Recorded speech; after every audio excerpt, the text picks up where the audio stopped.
अफगानिस्तान के खिलाफ सुपर 8 मुकाबले में आया ऋषभ पंत, सूर्य कुमार यादव और हार्दिक पांड्या का तूफान। टीम इंडिया ने जीता मुकाबला। नमस्कार दोस्तों, स्वागत है आपका एक बार फिर हमारे चैनल में। दोस्तों, T20 वर्ल्ड कप 2024 के सुपर 8 मुकाबले में भारत का मुकाबला हुआ अफगानिस्तान के साथ, जहां पर शानदार परफॉर्मेंस करते हुए भारतीय टीम की तरफ से ऋषभ पंत, सूर्य कुमार यादव और साथ ही साथ हार्दिक पांड्या ने अफगानिस्तान के गेंदबाजों के पर खच्चे उड़ा कर रख दिए और इस मुकाबले में टीम इंडिया को शानदार जीत दिलाई। तो दोस्तों, हम आपको इस बेहद ही शानदार मुकाबले का पूरा हाईलाइट तो इस वीडियो में बताएंगे, लेकिन दोस्तों उससे पहले आप भी अफगानिस्तान के खिलाफ टीम इंडिया के इन बल्लेबाजों के शानदार परफॉर्मेंस को देखकर खुश है तो इस वीडियो को एक लाइक जरूर कर दें। और साथ ही दोस्तों, अभी तक हमारे इस चैनल को सब्सक्राइब नहीं किया तो चैनल को सब्सक्राइब करके बेल आइकन जरूर दबा लें। तो चलिए दोस्तों, जानते हैं इस बेहद ही शानदार व रोमांचक मुकाबले का पूरा हाईलाइट शुरुआत से ही कि किस प्रकार से टीम इंडिया के बल्लेबाजों ने पहले घमासान मचा दिया और फिर गेंदबाजों के कहर के सामने ढेर हो गए अफगानिस्तान के बल्लेबाज। तो चलिए दोस्तों, सबसे पहले हम बात कर लेते हैं टॉस की। तो दोस्तों, आज के इस मुकाबले में सिक्का उछला टीम इंडिया के कप्तान रोहित शर्मा ने और गिरा भी उन्हीं के पक्ष में। रोहित ने टॉस जीतकर इस मुकाबले में पहले बल्लेबाजी का फैसला किया। भारतीय टीम की तरफ से रोहित शर्मा और विराट कोहली पारी की शुरुआत करने उतरे, लेकिन दोस्तों आज के मुकाबले में टीम इंडिया की शुरुआत उतनी अच्छी नहीं हो पाई और पहले भारतीय टीम ने विराट कोहली के रूप में अपना पहला विकेट गंवाया। गेंद विराट कोहली के बल्ले का किनारा लेकर सीधे रहमानुल्लाह गुरबाज के हाथों में चली गई और भारतीय टीम को पहला झटका लगा। तो वहीं पर उसके बाद दोस्तों दूसरे ही ओवर में नवीन उलक ने भी शानदार गेंदबाजी करते हुए टीम इंडिया के कप्तान रोहित शर्मा को भी पेविलियन भेज दिया और दोनों खिलाड़ी 8 रनों के स्कोर पर ही पेविलियन लौट गए और भारतीय टीम मुश्किलों में फंस चुकी थी, क्योंकि 2 बड़े खिलाड़ी टीम इंडिया के सिर्फ 8 रनों पर पेविलियन लौट चुके थे। लेकिन इसके बाद अब भारतीय टीम को मुश्किलों से उबारने की जिम्मेदारी थी सूर्य कुमार यादव और ऋषभ पंत के ऊपर। तो दोनों बल्लेबाजों ने यहां पर संभल कर बल्लेबाजी की। वहीं पर इस पावर प्ले में भारतीय टीम की तरफ से एक और चौका चौथे ओवर की तीसरी गेंद पर देखने को मिला, जब शानदार शॉट खेलते हुए यहां पर गेंद को बाउंड्री लाइन के पार भेजा स्क्वायर लेग की तरफ ऋषभ पंत ने। तो वहीं पर इसके बाद सूर्य कुमार यादव ने 5वें ओवर की तीसरी गेंद पर एक शानदार छक्का जड़ा,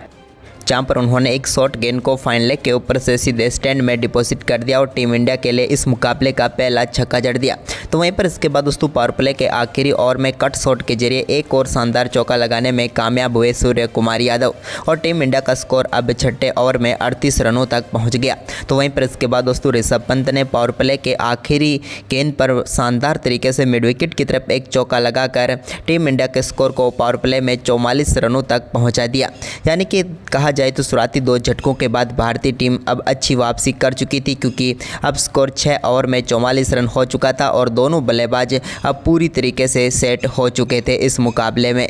इसके बाद दोस्तों 7वां ओवर डालने आए नवीन उलक की गेंद पर एक शानदार स्कूप शॉट खेलते हुए गेंद को एक बार फिर से छक्के के लिए बाउंड्री लाइन के पार भेज दिया सूर्य कुमार यादव ने और टीम इंडिया के स्कोर को 50 रनों के पार पहुंचा दिया। तो इसके बाद दोस्तों यहाँ पर उन्हीं के बल्ले से एक और फ्लिक शॉट के जरिए इसी ओवर में एक और शानदार चौका देखने को मिला। तो वहीं पर 8 ओवर में अब टीम इंडिया का स्कोर 57 रनों तक पहुँच गया। लेकिन इसके बाद दोस्तों यहाँ पर शानदार बल्लेबाजी करते हुए सूर्य कुमार यादव ने 8वें ओवर में भी एक्स्ट्रा कवर के ऊपर से एक शानदार चौका जड़ा। तो वहीं पर ऋषभ पंत ने 9वें ओवर में कमाल की बल्लेबाजी की और 9वें ओवर की तीसरी गेंद पर उनके बल्ले से शानदार चौका देखने को मिला, जहां पर उन्होंने गिरते गिरते गेंद को बाउंड्री लाइन के पार भेजा। तो इसके बाद दोस्तों यहां पर एक और चौका उन्होंने एक्स्ट्रा कवर के ऊपर से जड़ दिया। अब दोनों बल्लेबाजों की लाजवाब बल्लेबाजी के चलते टीम इंडिया का स्कोर तो तेजी से आगे बढ़ाई। साथ ही दोस्तों दोनों बल्लेबाजों ने जिस प्रकार की पार्टनरशिप करके टीम इंडिया को मुश्किल स्थिति से उबार कर एक बड़े स्कोर की तरफ अग्रसर कर दिया। भारतीय टीम के स्कोर की दोस्तों हम बात करें तो 10 ओवर की समाप्ति तक दोनों बल्लेबाजों के शानदार परफॉर्मेंस के दम पर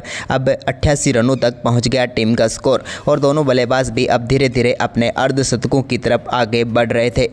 वहीं पर दोस्तों अर्धशतकों की ये रेस जीतने में कामयाब हुए सूर्य कुमार यादव, जब उन्होंने 12वें ओवर में 2 बेहतरीन चौके उनके बल्ले से देखने को मिले और इन 2 चौकों के साथ ही शानदार तरीके से वो अर्धशतक तक पहुंचे। सूर्य कुमार यादव ने मात्र 33 गेंदों पर ही शानदार बल्लेबाजी करते हुए अपना दमदार अर्धशतक पूरा कर लिया और टीम इंडिया एक समय 8 रनों पर 2 विकेट गंवा चुकी थी। उस टीम इंडिया को अब स्कोर इन्होंने 100 रनों के पार पहुँचा दिया था। वहीं पर इसके बाद दोस्तों 13वें ओवर में ऋषभ पंत ने भी अपनी दमदार बल्लेबाजी जारी रखी और मिड विकेट की तरफ उनके बल्ले से भी निकले एक और शानदार चौके के साथ ही बेहतरीन बल्लेबाजी करते हुए उन्होंने भी अपना शानदार अर्धशतक पूरा कर लिया। टीम इंडिया के दोनों बल्लेबाजों ने शानदार अर्धशतकों के साथ ही यहाँ पर शतकीय साझेदारी भी पूरी कर डाली और भारतीय टीम अब शानदार बड़े स्कोर की तरफ आगे बढ़ रही थी। तभी दोस्तों यहाँ पर 14वें ओवर की तीसरी गेंद पर एक और शानदार छक्का लगाने में कामयाब हुए सूर्य कुमार यादव, जब उन्होंने राशिद खान की गेंद को सीधे छक्के के लिए बाउंड्री लाइन के पार भेज दिया। लेकिन इसके बाद दोस्तों राशिद खान ने शानदार वापसी की और इसी ओवर की आखिरी गेंद पर सूर्य कुमार यादव को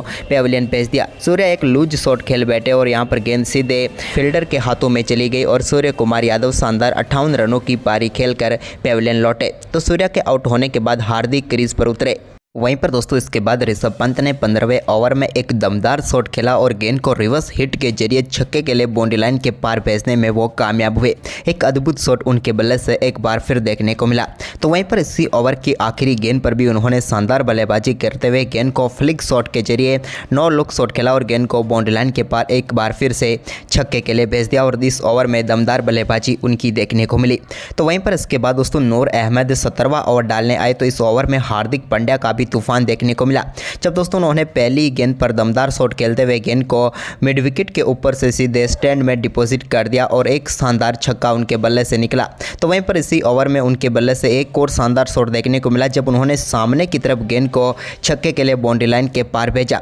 जबकि दोस्तों ओवर की तीसरी गेंद पर भी उनके बल्ले से निकले हुए एक और सामने की तरफ शानदार छक्के के साथ ही उन्होंने छक्कों की हैट्रिक इस ओवर में पूरी कर डाली और भारतीय टीम के स्कोर को तेजी से आगे बढ़ाया और 17वें ओवर में टीम का स्कोर 150 रनों के पार हो गया, क्योंकि भारतीय टीम इस मुकाबले में अब दमदार स्कोर की तरफ आगे बढ़ रही थी हार्दिक और पंत की दमदार बल्लेबाजी के चलते। इसी बीच दोस्तों 18वां ओवर डालने आए राशिद खान के ओवर में भी ऋषभ पंत ने शानदार बल्लेबाजी करते हुए पहली गेंद पर शानदार चौका लगाया। तो वहीं पर दूसरी गेंद पर उन्होंने रिवर्स स्वीप के जरिए गेंद को छक्के के लिए बाउंड्री लाइन के पार वो भेजने में कामयाब हुए। तो वहीं पर इसके बाद 19वें ओवर में भी उनके बल्ले से एक और शानदार छक्का देखने को मिला, जहां पर दोस्तों उन्होंने घुटना टेक कर गेंद को सीधे स्टैंड में डिपॉजिट कर दिया और लॉन्ग ऑन के ऊपर से शानदार छक्का उनके बल्ले से देखने को मिला। तो इसी ओवर की चौथी गेंद पर उनके बल्ले से एक बार फिर से सिंगल हैंडेड 6 देखने को मिला, जब सामने की तरफ राशिद खान की गेंद को उन्होंने छक्के के लिए बाउंड्री लाइन के पार भेजकर दमदार बल्लेबाजी जारी रखी। वहीं पर इसके बाद दोस्तों 20वें ओवर में हार्दिक पांड्या ने एक बार फिर कमान संभाली और यहां पर भी गेंद को उन्होंने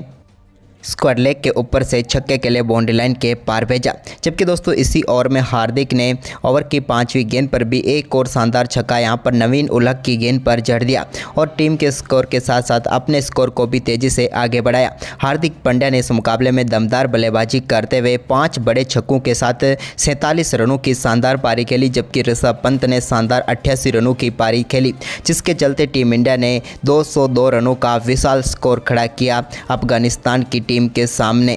वहीं पर इस मुकाबले में पारी की शुरुआत करने उतरे अफगानिस्तान की तरफ से रहमानुल्लाह गुरबाज, तो उनके साथ थे इब्राहिम जादरान। दोनों बल्लेबाजों ने टीम के पावर प्ले के शुरुआती 3 ओवरों में 3-3 चौकों के साथ बेहतरीन शुरुआत दे दी और 27 रन टीम ने बना लिए। लेकिन इसके बाद दोस्तों यहां पर पहले गुरबाज को पेविलियन भेजा शानदार गेंदबाजी करते हुए जसप्रीत बुमराह ने, तो इसके बाद ज़्यादा देर तक इब्राहिम जादरान भी टिक नहीं पाए।